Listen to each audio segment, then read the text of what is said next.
नमस्कार. मी राहुल गोस्वामी स्टार्टअप उद्योग या प्रशिक्षणात आपल्या सर्वांचं स्वागत करतो. या आधीच्या आपल्या 15 सत्र आपले झाले आहेत आणि या 15 सत्रांमध्ये आपण 15 वेगवेगळ्या विषयांवर आपण चर्चा केली होती. ज्यामध्ये उद्योगाची संकल्पना शोधणे, संकल्पनेची समीक्षा करणे, मार्केट सेगमेंट ओळखणे, मार्केट साईज काढणे, उद्योग जगतातील वातावरण ओळखणे, स्पर्धात्मक सरशी कशी करावी, त्यानंतर उद्योगाचे कायदेशीर स्वरूप तयार करणे, उद्योगाचे कायदेशीर रजिस्ट्रेशन करणे, इंटेलेक्च्युअल प्रॉपर्टी राईट्स घेणे, वेगवेगळे कॉन्ट्रॅक्ट्स तयार करणे, फायनान्शियल स्टेटमेंट समजणे, मॅनेजमेंट इन्फॉर्मेशन सिस्टम समजणे, परफॉर्मन्स इंडिकेटर समजणे, वर्किंग कॅपिटल मॅनेज करणे आणि फायनान्स मॅनेज करणे, अशा आपण वेगवेगळ्या 15 विषयांवर आपण चर्चा केली होती. आजचं आपलं 16वं सत्र आहे ते म्हणजे फायनान्शियल लिव्हरेज आणि कॅपिटल प्लॅनिंग करणे. फायनान्शियल लिव्हरेज म्हणजे काय, तर एक भांडवल उभं करणे. म्हणजे आपल्या उद्योगासाठी आपल्याला वेगवेगळ्या कार्यांसाठी आपल्याला पैशांची गरज असते आणि त्यासाठी आपल्याला भांडवल उभं करावं लागतं. तर या भांडवल कसं उभं करायचं याविषयी आपण त्याच्याशी निगडीत काही पॉईंट्सवर आपण चर्चा करणार आहोत. आणि कॅपिटल प्लॅनिंग म्हणजे एकदा भांडवल उभं झालं तर त्यानंतर मग त्याचं वेगवेगळ्या कार्यांसाठी कशा पद्धतीने नियोजन करायचं तर त्याविषयी आपण चर्चा करणार आहोत. सगळ्यात महत्त्वाचं असतं ते म्हणजे कॅपिटल स्ट्रक्चर डिसिजन घेणे. म्हणजे आपण ज्यावेळी भांडवल उभं करणार आहोत तर ते कशा पद्धतीने आपल्याला उभं करायचं आहे तर त्याविषयीचे एक निर्णय प्रक्रिया राबवणे हे अतिशय महत्त्वाचं असतं. म्हणजे ज्यामध्ये आपल्याला 2 पद्धतीने भांडवल उभं करता येतं, की पहिलं आहे एक की आपण कोणाकडनं एक कर्जाऊ रक्कम घेऊन आपण भांडवल उभं करायचं, किंवा दुसरं पद्धत आहे ती म्हणजे की आपण आपल्या जे काही शेअर्स आहेत, म्हणजे शेअर्स म्हणजे काय, ते आपल्या जो उद्योग आहे त्याचं आपल्याकडे असलेली संपूर्ण मालमत्ता, म्हणजे 100% आपले शेअर्स जे आहे ते त्याचे आपण भागीदार असतो. पण ज्यावेळी आपल्याला भांडवल उभं करायचं असतं तर त्याच्यातले काही शेअर्स हे आपण विकत असतो. तर मग त्याच्यातले समजा आपण 5% शेअर विकले किंवा 10% शेअर विकले आणि त्याच्या बदल्यामध्ये आपल्याला लोक जे आहेत किंवा इन्व्हेस्टर्स आहेत किंवा इतर वेगवेगळे संस्था आहेत ते आपल्याला पैसे देत असतात. आता ही शेअर्स आपण विकण्याचे फायदे काय असतात, की समजा आपल्याकडे तारण म्हणून काही नसेल तर एक प्रकारे जर मग आपली कंपनी असेल तर आपण आपल्या कंपनीचे काही शेअर्स हे तारण म्हणून आपण देऊ शकत असतो. तर असे शेअर्स आपण पुन्हा विकतसुद्धा घेऊ शकतो भविष्यामध्ये. पण समजा आपल्याला भांडवल उभं करायचं असेल तर हे काही शेअर जे आहे हे आपण विकू शकतो आणि त्या बदल्यात काही टक्केवारीची जी मालकी आहे ही आपण समोरच्या व्यक्तीला किंवा संस्थेला आपण देऊ शकतो. तर मग याचा फरक काय होतं, तर ज्यावेळी एक आर्थिक ताळेबंदी होते, म्हणजे एक वर्षभरानंतर किंवा दर 3 महिन्यांनी, दर 6 महिन्यांनी, दर 9 महिन्यांनी, दर वर्षात, तर त्यावेळी जो काही एक नफा आणि तोटा हे सगळं पत्रक काढलं जातं. तर त्याच्यात काही नफा झाला असेल तर तेवढ्या टक्क्यांचा नफा जो आहे हा समोरच्या आपल्याला व्यक्तीला किंवा संस्थेला हा द्यावा लागतो. की समजा आपल्याला 1,00,000 रुपयाचा नफा झाला गेल्या तिमाहीमध्ये, तर 90,000 रुपयाचा नफा जो आहे हा आपल्याकडे असेल आणि समजा आपण 10% शेअर आपण विकले असते तर 10% नफा जो आहे आपल्याला दरवेळी जो आहे हा जे आपले पार्टनर बनलेले असते किंवा जे शेअर होल्डर बनलेले असते तर त्यांना ते 10% नफा जो आहे हा त्या 10% शेअर्सच्या बदल्यामध्ये आपल्याला द्यायचा असतो. तर अशा पद्धतीने आपण दोन्ही पद्धतीने आपण एक भांडवल जे आहे हे उभं करू शकतो आणि ह्या दोन्ही पद्धतींपैकी जे तुम्हाला योग्य वाटेल त्या पद्धतीचा अवलंब तुम्ही करू शकता. यासाठी तुम्हाला एक सारासार प्रॉपर विचार करून किंवा CA असतील किंवा कायदेशीर पंडित जे आहेत तर त्यांचं एक मार्गदर्शन घेऊन त्यांच्या मदतीने आपण हा आर्थिक निर्णय जो आहे हा घेऊ शकतो. आता याच्यामध्ये आपण 2 वेगवेगळ्या प्रकारे आपण भांडवल उभं करू शकतो. ज्याच्यामध्ये समजा आपण एक डेप्थ म्हणतो आपण त्याला, किंवा इक्विटी असंही म्हणतो. आता इक्विटी म्हणजे काय, की ही एक प्रकारची व्हॉलेटाईल अर्निंग असते. म्हणजे याच्यामध्ये कॅश फ्लो वगैरे जो आहे हा मॅनेज केला जातो आणि इथे बऱ्याच प्रकारचे कर्ज रक्कम जे आहे छोट्या लोकांना जे कर्ज रक्कम आहे हे घेतली जातं. तर डेप्थ म्हणजे काय, ते लिक्विड ॲसेट, म्हणजे आपल्याकडे जे काही ॲसेट्स असतील तर त्याचं लिक्विडिफिकेशन करून आपण, म्हणजे ते ॲसेट्स जे आहे ते विकून आपण आपलं भांडवल जे आहे हे उभं करू शकतो. डेप्थ पद्धतीमध्ये कुठल्याही प्रकारचं आपलं शेअर, म्हणजे जसं इक्विटीमध्ये कसं आपण आपले शेअर विकतो तर त्यामध्ये तसं डेप्थ पद्धतीत नसतं. तर तिथे आपल्या शेअर्सचा किंवा आपल्या कंट्रोलचा कुठलाही होत नाही. म्हणजे जसं इक्विटीमध्ये जसं मी तुम्हाला सांगितलं की 100% आपला आधी शेअर होता त्यातले आपण 10% शेअर विकले आणि 10% एक मालकी हक्क जो आहे हा आपण समोरच्या व्यक्तीला किंवा संस्थेला दिला. तर डेपमध्ये तसं नसतं, तिथे 100% कंट्रोल हा संपूर्ण संस्थेवर हा आपलाच असतो. त्यामुळे इथे एक लिमिटेड पिरियडमध्ये फायनान्स आपल्याला उभा करावा लागतो डेपमध्ये. तर इक्विटीमध्ये हे आपण लाँग टर्ममध्ये आपण करू शकतो आणि कायमस्वरूपी करू शकतो आणि त्या बदल्यात आपल्याला पुन्हा ती परत म्हणजे समजा आपण काही शेअर विकत घेतले आहे, आपण काही शेअर विकले तर त्या शेअर्सच्या बदल्यात आपल्याला जो पैसा आला आहे तो आपल्याला परत त्या पार्टीला द्यायचा नसतो. ती पार्टी इतर कोणाला शेअर ते विकत देऊ शकते किंवा आपण तो शेअर नंतर विकत घेऊ शकतो. पण आपल्याला ती एक म्हणजे गरजेचं नाही आहे की आपण ते शेअर परत विकत घ्यायलाच पाहिजे. समोरची पार्टी ती मात्र ते शेअर जे आहे इतर लोकांना विकून त्यांची जी काही इन्व्हेस्टमेंट झाली आहे ती डायल्यूट करून घेऊ शकतात. तर अशा पद्धतीने हा सर्व फायनान्शियल जे प्लॅनिंग आहे हे फायनान्शियल इन्स्टिट्यूट्स किंवा एक जे CA आहेत त्यांच्या मदतीने आपण हे करू शकतो. आता याच्यात आपल्याला काही आर्थिक निर्णय आपल्याला घ्यावे लागतात की आणि त्याची गरज याच्यासाठी असते की समजा आपल्याला इन्व्हेस्टमेंट जी आहे ही कशा पद्धतीने हवी, म्हणजे आपल्याला शॉर्ट टर्मसाठी हवी आहे का लाँग टर्मसाठी हवी आहे. तर त्या अनुषंगाने आपल्याला विचार करून मग ते आपण डेपच्या माध्यमातून भांडवल उभं करायचं की इक्विटीच्या माध्यमातून आपण भांडवल उभं करायचं. तर हे गोष्टी निर्णय जे आहेत हे आपल्याला प्रॉपरली घ्यावे लागतील. कारण सहजासहजी शेअर्सच्या माध्यमातून आपल्या कंट्रोल जो आहे संस्थेवरचा हा मला असं वाटतं की तो आपण घालवू नये. म्हणजे जिथं आपल्याला समजा आपण कर्जावर रक्कम आपण जर भांडवल उभं करू शकत असू तर ते जास्त बेस्ट ऑप्शन असतं. कारण कर्जावर रक्कम आपण ही पुन्हा परतफेड करून देऊ शकतो. पण एकदा आपले शेअर विकले गेले तर ते परत आपल्याला मिळतीलच याची काही शाश्वती नसते. कारण समोरचा शेअर होल्डर हा परत आपल्यालाच ते शेअर विकत देईल याची काही गॅरंटी नसते. कारण तो त्या शेअर्सचा मालक असतो आणि तो ठरवतो की ते शेअर्स कोणाला विकायचे.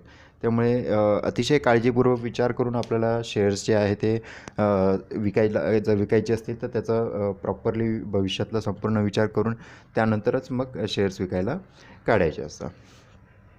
त्यामुळे असे निर्णय घेताना म्हणजे त्याच्यातलं काय अडचणी आपल्याला भविष्यात काही येतील का, किंवा ज्यांना आपण शेअर विकतो आहे तर त्यांना हा बिझनेस कळतो का वगैरे, या सगळ्या गोष्टींचा विचार करून म्हणजे जे काही प्रोज आणि कॉन्स असतील म्हणजे जे पॉझिटिव्ह आणि निगेटिव्ह बाबी ज्या असतील तर त्या दोन्ही बाबींचा विचार करून त्यानंतरच आपल्याला शेअर्सचं जे आहे हे विकायचं आहे.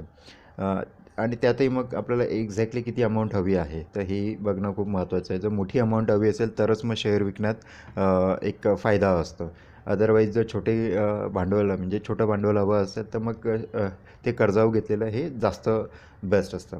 आणि त्यानंतर मग आपलं एक प्रोजेक्शन्स काय आहेत, म्हणजे आपण काय उत्पादन बनवणार आहोत, ते कशा पद्धतीने विकणार आहोत आणि त्याच्यातून येणारा आपल्याला किती नफा आपल्याला होऊ शकतो, तर या सगळ्या गोष्टींचा विचार करूनच आपण एक आर्थिक निर्णय जे आहे हे घ्यायला हवे.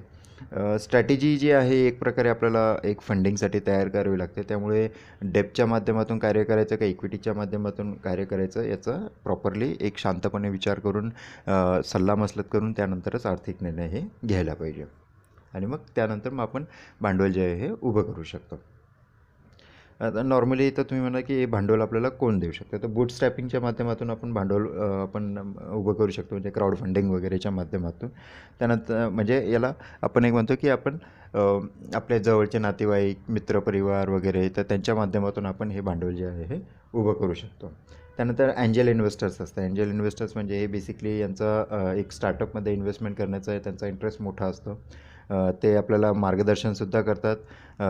कुठे काही अडचण आली तर तिथे ते आपल्याला ॲडवायसिंग वगैरेसुद्धा करत असतात आणि ॲप्रॉक्सिमेटली एक 30% शेअर जे आहेत ते घेत असतात आणि मग त्यानंतर आपल्या एक स्टार्टअपमध्ये त्यांचं इन्व्हेस्टमेंट असतं. त्यामुळे अशा एंजल इन्व्हेस्टर्सला भरपूर यांचा खूप मोठा सपोर्ट जो आहे हा एक स्टार्टअप इंडस्ट्रीच्या दृष्टीने असतो. 500 स्टार्टअप्स आहे किंवा ब्लू आहे, ग्लू आहे किंवा इंडिया कोटंट आहे. तर असे अनेक स्टार्टअप साठीचे एंजल इन्व्हेस्टर्स आहेत, तर त्यांच्या माध्यमातून सुद्धा आपण आपले फंड जनरेशन जे आहे हे करू शकतो. किंवा आपण इन्क्युबेटरच्या माध्यमातून सुद्धा ते आपल्याला मदत करत असतात. म्हणजे ते काही आपल्याला फॅसिलिटी एक प्रोव्हाइड करत असतात किंवा ट्रेनिंग्ज आपल्याला प्रोव्हाइड करत असतात. तर त्या माध्यमातून सुद्धा ते फंडिंगसाठी मदत करत असतात किंवा त्यांचे 4 ते 8 महिन्याचे प्रोग्राम्स असतात, तर त्याच्या माध्यमातून सुद्धा ते स्टार्टअपसाठी एज्युकेशन आहे त्याच्यासाठी आपल्याला मदत करत असतात. व्हेंचर कॅपिटलिस्ट असतात किंवा त्याला PE फंड्ससुद्धा म्हणतात. तर असे हे प्रोफेशनली मॅनेज फंड्स असतात आणि या प्रोफेशनली मॅनेज कंपन्यांच्या माध्यमातून सुद्धा आपण फंड जनरेशन जे आहे हे करू शकतो. युजली ते आपल्याला IPO म्हणजे जे आपले कंपनी जी आहे ही शेअर बाजारात लिस्ट होत नाही तोपर्यंत ते आपल्याला मदत करत असतात आणि एकदा त्यांचा आपला IPO जो आहे हा शेअर बाजारात लिस्ट झाला तर त्यानंतर ते आपलं ते एक्झिट करत असतात. म्हणजे ते काही पैसा गुंतवतात आपल्या कंपनीमध्ये IPOच्या माध्यमातून, मग तोपर्यंत आपला पैसा हा थोडा मोठा झालेला असतो आणि मग त्यानंतर मग त्यांचा प्रॉफिट जनरेट झाला की तेवढा प्रॉफिट घेऊन ते बाहेर होतात. म्हणजे 30% शेअर जो असतो त्यांच्याकडे तो नॉर्मली ते सेल करत असतात आणि आपण आपलं जर काही शेअर आपण काही सेल केले असतील तर त्याच्या माध्यमातून आपल्याला फंड जनरेशनसाठी ते मदत करत असतात आणि एक्सपर्टाईज आहे किंवा मेंटरशिपच्या माध्यमातून सुद्धा ते मदत करत असतात. तर अशा पद्धतीने काही बरेचसे हे व्हेंचर कॅपिटलिस्ट असतात जे आपल्याला मदत करत असतात. काही फायनान्शियल इन्स्टिट्यूट्स असतात किंवा बँक्स असतात. हे सगळ्यात जास्त फंडिंग जे आहे हे स्टार्टअप्सच्यामध्ये आपल्या म्हणजे खास करून भारतामध्ये बँकिंग इंडस्ट्रीच्या माध्यमातून स्टार्टअप्सला सगळ्यात मोठी मदत होते आणि त्यांच्या माध्यमातून सगळ्यात जास्त फंड जो आहे हा जनरेट केला जातो. त्यामुळे बँकिंगचा खूप मोठा सपोर्ट आहे. गव्हर्नमेंटच्या माध्यमातून सुद्धा बराचसा सपोर्ट जो आहे हा स्टार्टअप फंडिंगसाठी केला जातो. मागे काही दिवसांपूर्वी एक साधारण केंद्र सरकारने 10,000 करोडचा स्टार्टअप फंड उभा केला होता. त्यानंतर काही बँक्सचे काही आयडियाज आहे किंवा इनोव्हेशन प्रोग्राम्स जे आहेत तर त्या माध्यमातून सुद्धा स्टार्टअपसाठी काही बराचसा प्लॅटफॉर्म जो आहे हा गव्हर्नमेंटच्या माध्यमातून उभा केला जातो. मुद्रा लोनच्या माध्यमातून सुद्धा स्टार्टअप फंड जे आहे हे त्याच्यासाठी सुद्धा बरीचशी मदत होत असते. तर असे बरेच वेगवेगळे प्रकार आहेत की आपण फक्त म्हणजे कुठल्या एखाद्या गव्हर्नमेंट स्कीमवरच अवलंबून राहायचं असं नाही आहे.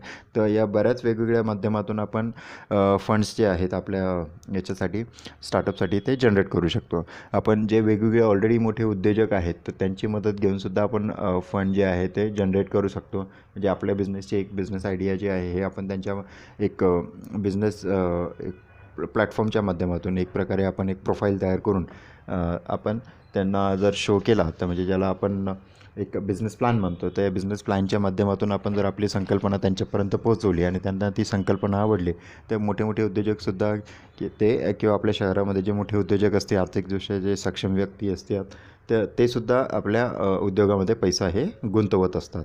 तर अशा माध्यमातून आपण एक त्यांना एक 10 ती 20 30 अशा पद्धती काही किती टक्केवारी जी आहे ही जी काही ठरेल तर त्या पद्धतीने तुम्ही त्यांना एक फंडिंग जे आहे शेअर होल्डिंग जे आहे हे तुम्ही त्यांना देऊ शकतात आणि ते त्या शेअर्सच्या बदल्यामध्ये आपल्याला पैसा हा उपलब्ध करून देऊ शकता.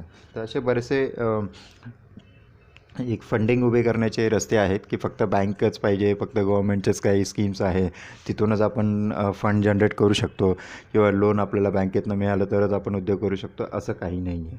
त्यामुळे तुम्ही या सर्व आयडियाजचा वापर करा आणि या सर्व आयडियाजच्या माध्यमातून तुम्ही फंड जनरेशन करण्याचा प्रयत्न करा. आता हे फंड जनरेशन करण्यासाठी तुम्हाला एक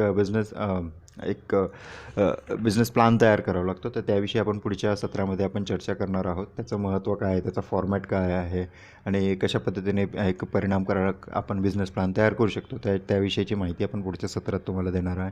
तर त्या सत्रांचा वापर करा आणि तुमचा एक चांगला बिझनेस प्लॅन तयार करा आणि त्या माध्यमातून तुम्ही खूप मोठ्या प्रमाणावर एक चांगला फंड जनरेशन जे आहे हे तुम्ही तुमच्यासाठी करू शकता. त्यानंतर यात सगळ्यात महत्त्वाचं आहे की फंड जनरेशन करताना बरेचसे काही परफॉर्मन्स असतात. म्हणजे जे तुम्हाला मी सांगितले की एंजल इन्व्हेस्टर्स आहे किंवा जे फायनान्शियल इन्स्टिट्यूट्स आहे तर ते बऱ्याच वेगवेगळ्या फॉर्म्युलेज जे आहेत तर ते एक इंडिकेटर्सच्या माध्यमातून आपल्या कंपनीचं स्टेटस काय आहे, आपल्या उद्योगाचं स्टेटस काय आहे तर त्याची माहिती ते करून घेत असतात.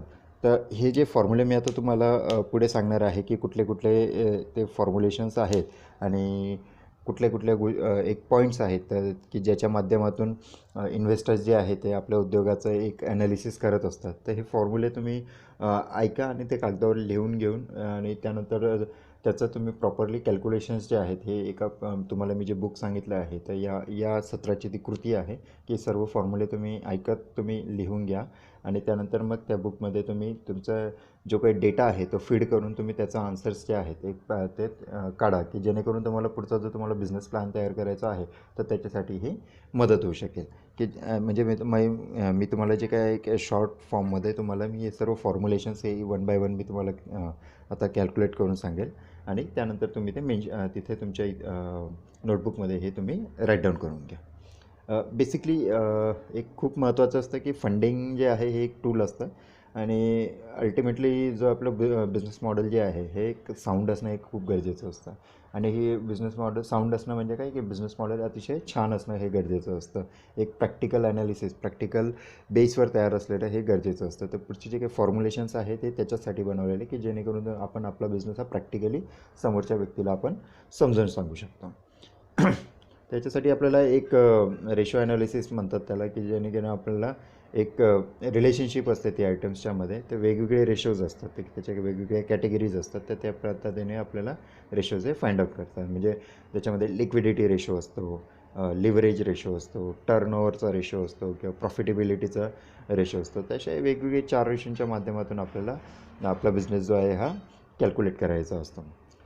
लिक्विडिटी रेशो म्हणजे काय, तर बेसिकली ही करंट ॲसेट भागिले करंट लायबिलिटी, म्हणजे की ते आपले सध्याचे ॲसेट किती आहे आणि भागिले आपल्या जी काही जबाबदारी, जी लायबिलिटी आहे, कर्ज आहे, तर ती किती आहे. तर याचा जर आपण रेशो काढला तर त्याला करंट रेशो आपल्याला काढायचा आहे. करंट ॲसेटबद्दल आणि करंट लायबिलिटीबद्दल मी मागच्या सत्रांमध्ये तुम्हाला डिटेल मी सांगितलं आहे, पुन्हा मी ते शेअर करत नाही. मागचं सत्र तुम्ही व्यवस्थित ऐका, तर त्याच्यामध्ये करंट ॲसेट कसं कॅल्क्युलेट करायचं किंवा करंट लायबिलिटी कसं कॅल्क्युलेट करायचं याची माहिती दिलेली आहे. तर तुम्हाला इथे भागाकार करायचा आहे करंट ॲसेट भागिले करंट लायबिलिटीज. तर तुम्हाला तुमचा उद्योगाचा liquidity ratio, current liquidity ratio काय आहे हे तुम्हाला माहिती पडेल.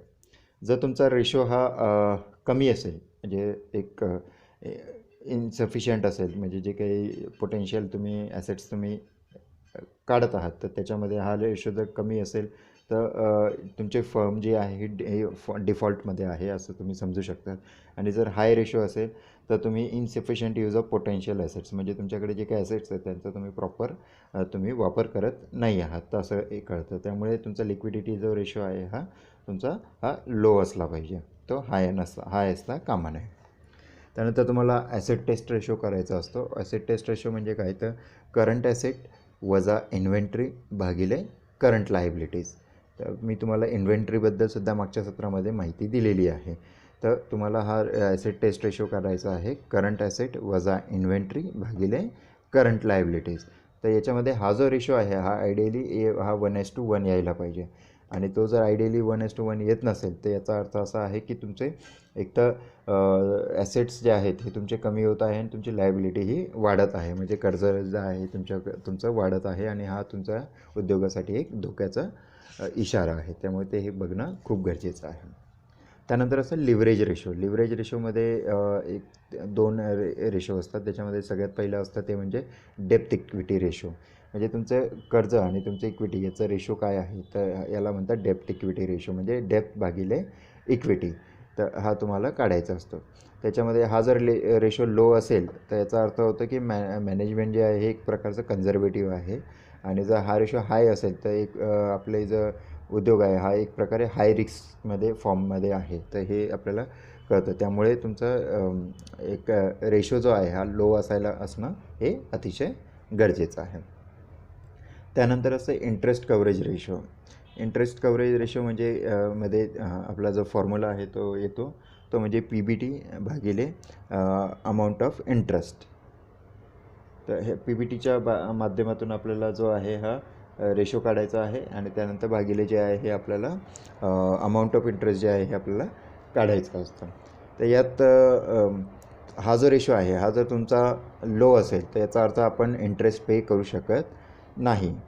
आणि जर हा रेशो जर आपला हाय असेल तर याचा अर्थ निघतो की आपली कॅपॅसिटी आहे इंटरेस्ट पे करण्याची. तर त्यामुळे आयडियली हा रेशोसुद्धा आपला 1:1 हा यायला हवा. त्यानंतर असतं टर्नओव्हर रेशो. टर्नओव्हर रेशोमध्ये बेसिकली इन्व्हेंटरी टर्नओव्हर रेशो असतो, जो नेट सेल्स भागिले ॲव्हरेज इन्व्हेंटरी असतो. आता नेट सेल्स म्हणजे काय, त्याचंही आपल्या मागच्या सत्रामध्ये आपण माहिती दिलेली आहे की जो आपला किती नेमका सेल होतो आहे तो आणि आपली ॲव्हरेज इन्व्हेंटरी किती आहे. तर हा रेशोहीसुद्धा जर आपला 1:1 हवा. जर हाय रेशो असेल तर इफिशियंट इन्व्हेंटरी मॅनेजमेंट आहे आपलं, आणि लो रेशो असेल तर इनसफिशियंट इन्व्हेंटरी मॅनेजमेंट आहे. तर म्हणून हा रेशो हा आपला हाय हवा. त्यानंतर आपल्याला रिसिवेबल टर्नओव्हर रेशो काढायचा असतं, ज्याच्यामध्ये आपल्याला सगळ्यात आधी पहिले बघायचं असतं की ग्रॉस प्रॉफिट रेशो काय आहे. तर ग्रॉस प्रॉफिट रेशो म्हणजे ग्रॉस प्रॉफिट भागिले सेल्स.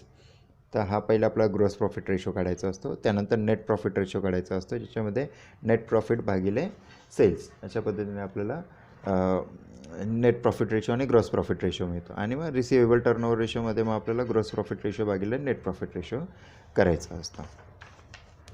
यामध्ये रिटर्न ऑन इक्विटी एक फॉर्म्युला असतो, ज्यामध्ये आपल्याला प्रॉफिट आफ्टर टॅक्स काढायचा असतो आणि भागिले ओनर्सचा फंड किती आहे. तर याच्यामध्ये आपल्याला रिटर्न ऑन इक्विटी हे माहीत पडत असतं. आता आपण बघूया टॅक्सेशनच्या विषयी माहिती. टॅक्सेशनमध्ये बेसिकली 2 प्रकारचे टॅक्सेस असतात. एक डायरेक्ट टॅक्स असतो, एक इनडायरेक्ट टॅक्स असतो. तर डायरेक्ट टॅक्समध्ये बेसिकली इन्कम टॅक्स, TDS वगैरे हे येतात. आणि इनडायरेक्ट टॅक्समध्ये बेसिकली आधी जे येतं ते की sales tax, VAT, service tax वगैरे, आता GST येतं. तर हे दोन्ही टॅक्सेस जे आहे हे महत्त्वाचे असतात. आणि या दोन्ही टॅक्सेसची माहिती आपल्याला याच्यासाठी घ्यायची आहे की एक वेगवेगळे कॉस्ट जी आहे ही आपण कॅल्क्युलेट करू शकू आणि आपल्याला ब्रेक इव्हन ॲनालिसिस जे आहे हे आपल्याला करण्यासाठी मदत होईल. तर बेसिकली आपल्याला कॉस्ट पहिले माहिती करून घेणं गरजेचं आहे. कॉस्टमध्ये 3 प्रकारचे कॉस्ट असतात. एक असते fix cost, then variable cost आणि मग सेमी व्हेरिएबल कॉस्ट. आणि यांचा वापर करून आपल्याला ब्रेक इव्हन काढायचं असतं. ब्रेक इव्हन म्हणजे काय? तर ब्रेक इव्हन म्हणजे no profit no loss situation. आपल्या उद्योगाची no profit no loss situation असते. याचा अर्थ आपण ब्रेक इव्हन पॉईंट आपण अचीव केलेला आहे. म्हणजे जेवढं आपण इन्व्हेस्टमेंट केलं आहे तेवढं आपण रिटर्न्स मिळवलेले आहेत.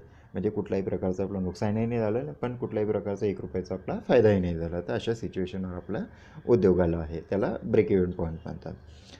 यामध्ये टाईप्स ऑफ जे वेगवेगळे कॉस्ट आहे ते आपल्याला बघणं गरजेचं आहे. व्हेरिएबल कॉस्ट म्हणजे ज्याच्यामध्ये एक रॉ मटेरियल कॉस्ट असते किंवा लेबर कॉस्ट असते, ही इन्क्लूड होते. फिक्स कॉस्टमध्ये रेंटल कॉस्ट जी आहे ही इन्क्लूड होते. आणि सेमी व्हेरिएबल कॉस्टमध्ये इलेक्ट्रिसिटी बिल वगैरे जे आहे हे इन्क्लूड होत असते. तर आता ब्रेक इव्हन पॉईंटमध्ये आपल्याला एक बघायचं आहे की एक्सपेन्स बरोबर सेल्स ही सिच्युएशन आपल्याला जितक्या लवकर आणता येईल तितक्या लवकर आपल्याला आणायची असते. आणि हा पॉईंट जेवढा लवकर येईल तेवढ्या लवकर आपल्याला आपला उद्योगाचा ब्रेक इव्हन हा साध्य करता येतो. समजा आपलं एक सेलिंग प्राईस आहे एक 10 रुपयाची कुठलंही उत्पादन आहे तर 10 रुपये ही सेलिंग प्राईस आहे. आणि याच्यामध्ये व्हेरिएबल एक्सपेन्सेस आपण काढले तर ते समजा 8 रुपये आहे. आणि आपण आपलं कॉन्ट्रिब्युशन हे 2 रुपयाचं ठेवलं आहे.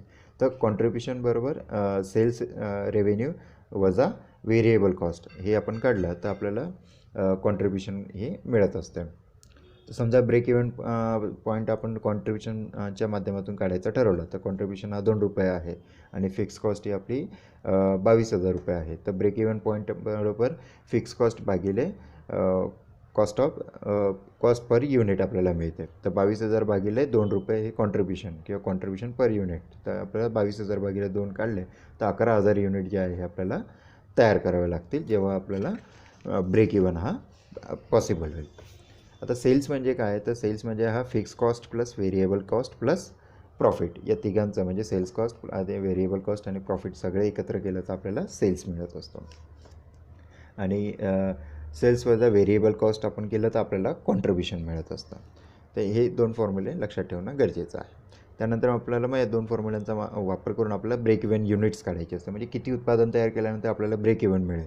तर त्याच्यामध्ये आपल्याला फिक्स कॉस्ट भागिले कॉन्ट्रिब्युशन पर युनिट आपण काढलं तर आपल्याला ब्रेक इव्हन युनिट हे मिळत असतं. तर अशा पद्धतीने आपण किती युनिट आपल्याला ब्रेक इव्हन पॉईंट एक अचीव करण्यासाठी आपल्याला तयार करावे लागतील त्याची माहिती जी आहे हे आपल्याला मिळत असते.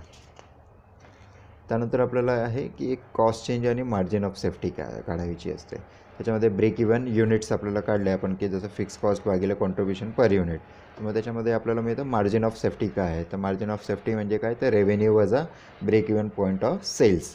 तर म्हणजे आपल्याला किती सेल्समध्ये ब्रेक इव्हन पॉईंट आहे आणि रेव्हेन्यू आहे तर यांचा दोघांमधला फरक जो आहे त्याला मार्जिन ऑफ सेफ्टी म्हणतात. आणि पर्सेंटेज मार्जिन ऑफ सेफ्टी त्याच्यामध्ये रेव्हेन्यू वजा ब्रेक इव्हन पॉईंट भागिले रेव्हेन्यू. हे आपण जर काढलं तर आपल्याला पर्सेंटेज मार्जिन ऑफ सेफ्टी मिळतं. आता हे सगळं ब्रेक इव्हन ॲनालिसिस वगैरे हे सगळं काढण्याचं कारण काय? तर आपल्याला चेंज इन प्राईस करता येतं. म्हणजे आपल्याला समजा उत्पादनाची किंमत कमी आहे किंवा वाढवायची आहे का तर ते आपल्याला कळतं. एक कॉस्ट जे आहे आपल्याला कंट्रोल करता येतात. त्यामुळे एक जर आपल्याला एक प्राईस जास्त आहे म्हणजे जास्त आपल्याला प्रॉफिट वगैरे असं वाटत असतं तर आपण कॉस्ट कंट्रोलिंगसाठी आपण ती प्राईस जी आहे ही कमी पण करून घेऊ शकतो. आपल्याला ॲलोकेशन करता येतं फिक्स कॉस्टचं की नेमकं किती कुठल्या ठिकाणी आपल्याला फिक्स कॉस्ट ही मॅनेज करायची आहे. आणि वेगवेगळ्या प्रोडक्टवर आपल्याला जी फिक्स कॉस्ट आहे ही मॅनेज करायची आहे. तर ह्याच्यासाठी आपल्याला ब्रेक इव्हन पॉईंट ॲनालिसिसचा जो आहे हा मदत होत असते. तर हे सगळं कॅल्क्युलेशन्स जे आहे ते करणं गरजेचं आहे. हे सर्व फॉर्म्युले तुम्ही नोट डाऊन करून घ्या. त्यानंतर तुम्ही प्रत्येक याच्यामध्ये मागचं सत्रही तुम्ही ऐका. त्याच्यातले जे काही फॉर्म्युले आहेत ते पण तुम्ही पहिले नोट डाऊन करून प्रत्येक सत्रात जी की मी तुम्हाला सांगितलं की याच्यामध्ये जी माहिती आहे ही तुम्हाला हे अतिशय सोपं आहे, अतिशय सिम्पल आहे. पहिल्या सत्रापासून तुम्ही जर व्यवस्थित नोट डाऊन करून ठेवलेली असेल सगळी माहिती, तर तुम्हाला हे अतिशय सिम्पली कळेल. सगळे फॉर्म्युला फक्त तुम्हाला डेटा एंट्री करायची आहेत. मी जो सांगितलेला तुम्हाला फॉर्म्युला आहे त्या फॉर्म्युलावरती लिहायचं आहे आणि जो डेटा आहे तुमचा, तर तो तुमचा डेटा तुम्हाला तिथं फीड करायचा असेल तर तुम्हाला या प्रत्येक फॉर्म्युल्याचा आन्सर जे आहे तुम्हाला मिळत जाईल. त्यामुळे पहिल्याच आधीचे पण सत्र तुम्ही व्यवस्थित ऐका. त्याचा डेटा तुम्ही नोट डाऊन करा आणि ते सगळे एक एक कॅल्क्युलेशन तुम्ही करत जा. तर जेणेकरून तुम्हाला स्टेप बाय स्टेप या सर्व फॉर्म्युल्यांचे आन्सर्स जे आहेत ते तुम्हाला उत्तरं जे आहे ते तुम्हाला इझिली मिळत राहील. तर काही अडचण असेल तर तुम्ही नक्की माझ्याशी संपर्क करू शकता. 8097275136 हा माझा संपर्क क्रमांक आहे. यावर तुम्ही व्हॉट्सॲपसुद्धा करू शकतात. मला तुम्हाला मदत करायला नक्कीच आवडेल.